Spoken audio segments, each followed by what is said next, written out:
David, I believe you are with me. Good morning. There you are. Always such a pleasure because you actually speak Gareth when it comes to astronomy, and I can understand this. How have you been? I hope you've been enjoying what Juno has been doing. Why is this so significant?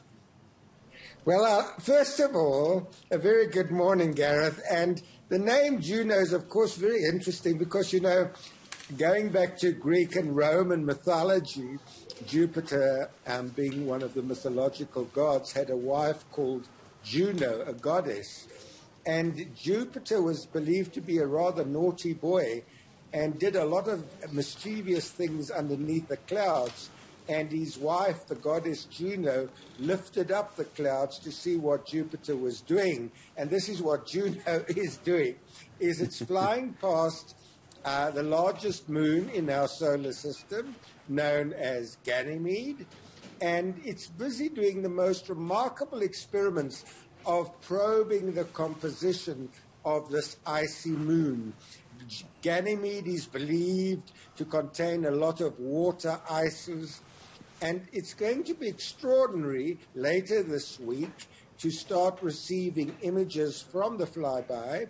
Gareth, this Juno mission was launched in the year 2011, and it took about 4 years and 10 months to actually reach Jupiter and lock into orbit.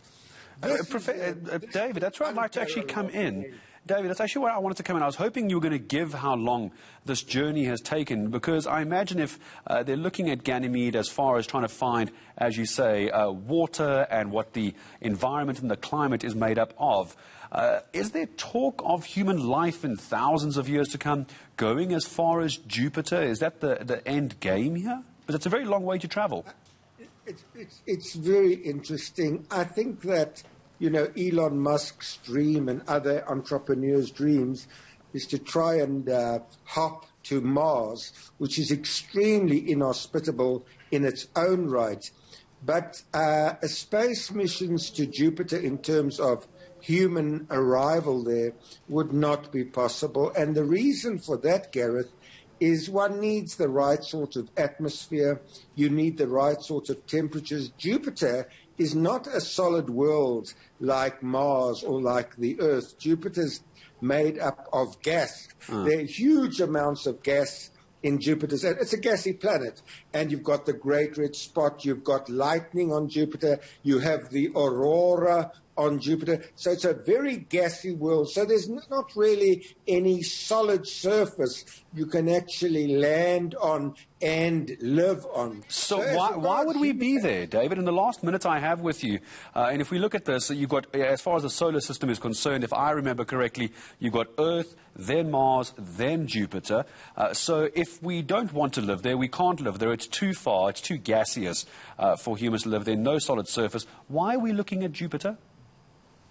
We're looking at Jupiter because it is just the most pristine planet to give us clues as to the origins of the solar system. And that's so important. What are our roots? Where are we going? Where did we come from?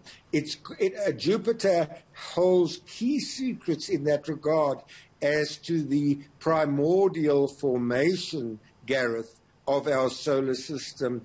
And that is why Juno is just so exciting. On my screen, just before I go, I'm looking at the spacecraft between Io, Callisto, and some of Jupiter's other moons. To watch this almost in real time is created in me, Gareth, a sense of awe and wonder, and to answer your question, unlocking primordial secrets. How can you not want to be an astronomer every time you speak to David Block? David, thank you very much indeed. Well-known author and astronomer, watching what is happening with Jupiter and Juno. It sounds like a TV series, actually, if you came up with the name, something similar. David Block, as always, a pleasure speaking to you.